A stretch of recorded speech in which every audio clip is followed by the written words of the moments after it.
Tony D and Little Joan with a screenwriter's rant on Faraway Down, starring Hugh Jackman and Nicole Kidman in something about Australia.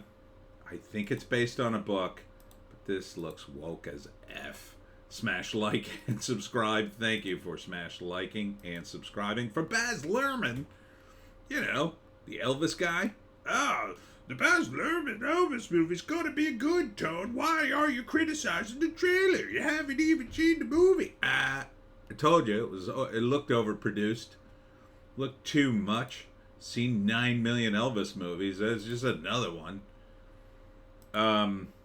So this is about Nicole Kidman.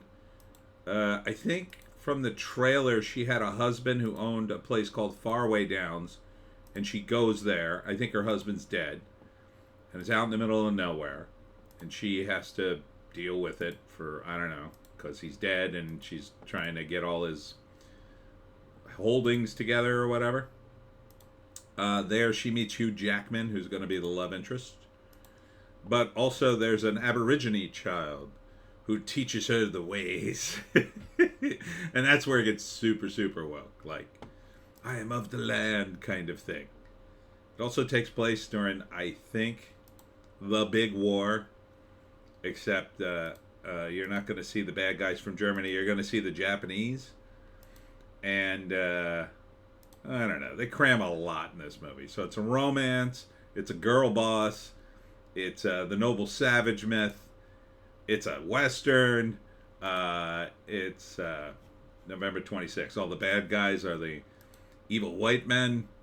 So there you go, wokies. There you go. There's your woke Australian movie. And Hugh Jackman and Nicole Kidman do what they need to do. But, you know what's going to happen, I think. You know. It all centers around her cattle. She's got to do a cattle drive, and she doesn't have enough guys except Hugh Jackman and a couple of his friends and the Aboriginal. And here's the locals. Oh, man, we want to take that child and put him give him to the church, because that's what they did. They were trying to help. Did they help? Well, that's another thing to argue. But yeah, this looks. It looks spectacular. Don't get me wrong. Look at that vista. That's a nice vista. So it looks great. But I gotta tell you, I can't stand Nicole Kidman in most roles. Couple of roles I'm okay with her. Excuse me. I think she got better at acting. Hugh Jackman I like in general. I love him as Wolverine, but in anything else, I'm just kind of, he's all right. Here, he looks fine as an Australian. He is an Australian, so I couldn't think him, blowing this role. I wouldn't imagine he'd screw up the accent or anything like that, but it just looks like it's going to cram every woke possible thing you could think of in a movie where the time was different, and they're gonna give it to you without the context.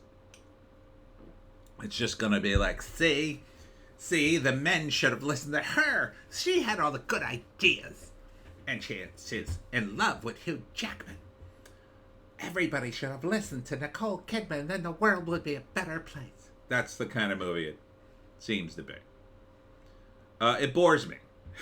Is what it looks fabulous. Don't get me wrong. Look at the colors in that. The cinematography, the costuming, even the casting, spot on. Good stuff. But you couldn't pay me to see this movie. Oh, insufferable. Oh, every beat I would see coming a mile down the way from the tracks. Oh, yep, here it comes. Here it comes. Here comes the first kiss. Here comes the evil white man to take away the Aboriginal child. So no, the big no from me. But I'm very biased against stupid movies, I guess. Movies I've seen a million times. They used to make movies like this. They haven't made them in a while. You know, it looks pretty epic. It looks incredibly expensive. So on that score, Baz Luhrmann, I just wish he'd have a script that would have one surprise in it. You know, maybe give it a historical context or whatever. I don't know. I think it probably follows a book. It feels very much like a book. Faraway Downs. It's really a romantic. I think it's a romance disguised as an epic movie. And that's fine. I mean, there's an audience for it. I'm not knocking what you like if you like this. But, I just don't. I don't think there's a huge audience for it. I mean, you're aiming it at women, so to some extent, yes, there's a pretty big audience, but like, young women aren't going to get this. Nah. Like, you get women under the age of 30? Are they even seeing movies? That's a big no. Women over that age, maybe. I mean, this is like the big war. And that was a long, long time ago. You know, back in the 80s when you did something about the big war, there were still people walking around from the big war. There's not too many of those people left. And they certainly don't go to the movies these days. Mostly they sit at home in a chair with a shawl over their legs. So who is this really for? I mean, the time periods, you know, this is a time period we've beaten to death in movies. It's just, another movie about this time period. Another one.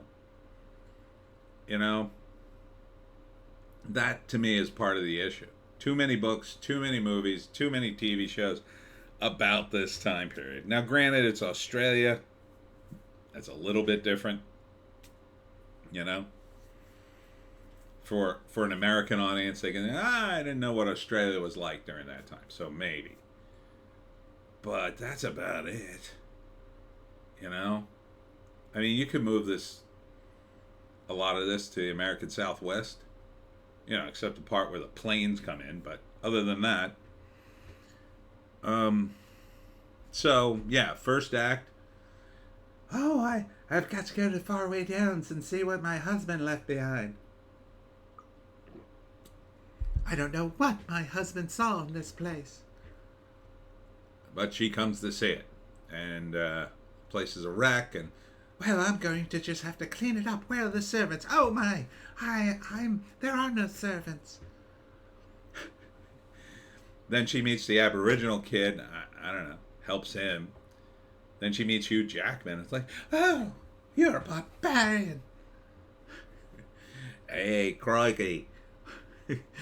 I'm just here to take care of the cattle. I don't like you either. But of course, there's sexual tension. Second act, she's rebuilding the place and fixing it up, cleaning it up. She's having all sorts of problems. Eventually comes to realize that the cattle, where the money is, and comes up with the idea, well, let's drive the cattle and sell them, I guess, and save the ranch, or sell some of them. I don't know. I assume you sell the cattle when you drive them, right? You don't come back with them. You sell them off. So that's what they do, and I have all sorts of trials and tribulations. There's some bad guys who want to stop them and, I don't know, kidnap the kid and put him in a home. And, oh, he's better out in the Outback with the scorpions and the kangaroos. Everything wants to kill you in the Outback. Leave the child alone to play. And the third act, they become a family and save Faraway Downs. Oh, and the Japanese come in with planes at some point. I don't know. Big set pieces. Baz Luhrmann probably wins for best cinematographer, I guess. I don't know about best movie. You know, the story's not blowing me away. It just feels like such a dime store novel. But maybe some of you out there have read the book. I don't know. I assume it's a book. It's just not my kind of movie. Not my kind of book. Anyhow, that's it for me, Tony D and Little Joan. I'll be at Cassiano's in Hamilton, New Jersey for Halloweeny stuff, all in town. There's going to be a ghost tour, I know that, and other Halloween stuff. So come on down to Hamilton, grab a dinner, get yourself a coffee afterwards at Cassiano's, and get yourself a copy of the Pineys. I'll be there. We'll see you tomorrow.